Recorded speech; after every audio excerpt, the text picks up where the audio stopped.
పరిష్కరించుకుందాం అని చెప్పి తెలియజేస్తూ నాకు ఈ అవకాశం ఇచ్చినందుకు కృతజ్ఞతలు తెలియజేస్తూ విరమించుకుంటున్నాను. థ్యాంక్ యూ వెరీ మచ్ అన్న. Thank you.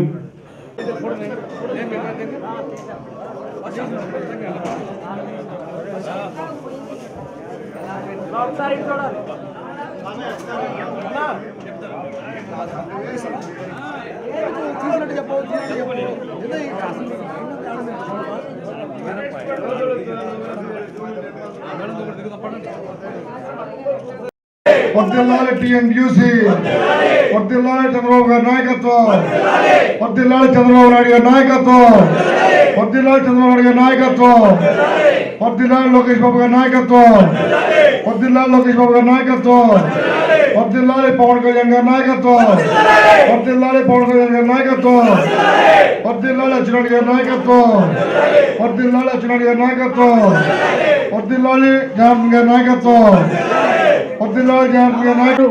దీన్ని ఒక ఉద్దేశంతో దృక్పథంతో మనం అందరం ముందుండి ఈ యాత్రని ఘన విజయం సాధించేటట్టు చేసుకోవాల్సిన బాధ్యత మనందరి మీద ఉంది. ఇప్పుడే లెనిన్ గారు చెప్పినారు. ఎందుకనంటే మనం చేసే మన పని చేసుకుంటూ కూడా 10 మందికి మనం ఇన్స్పైర్ అయ్యి ఇంతకుముందు పాదయాత్ర ఒంగోలు చేరింది. ఈరోజు కార్మికుల సమస్యలు రాష్ట్రంలో ఎలా ఉన్నాయి, కార్మికులు ఎంత బాధపడుతున్నారు, ఇవన్నీ సమస్యలు తెలుసుకొని ఆ వినతి పత్రాలను స్వీకరించి రేపు తెలుగుదేశం పార్టీ ప్రవేశపెట్టే మేనిఫెస్టోలో చేర్చడం కోసం ఇవన్నీ కొరటి గురించి ఏమైతే చేయగలరో చేస్తామని చంద్రబాబు నాయుడు ఉన్నారు. కాబట్టి సమస్యలు తెలుసుకోవడం కోసం ఈరోజు ఇక్కడ విష్ణుప్రియ కళాశాలలో కార్మికుల సమావేశం జరిగింది. ఈ కార్యక్రమాన్ని ఇంత దిగ్విజయం చేసిన కార్మిక సోదరులకు టీఎంసీ నాయకులందరికీ ధన్యవాదాలు తెలియజేస్తున్నాం.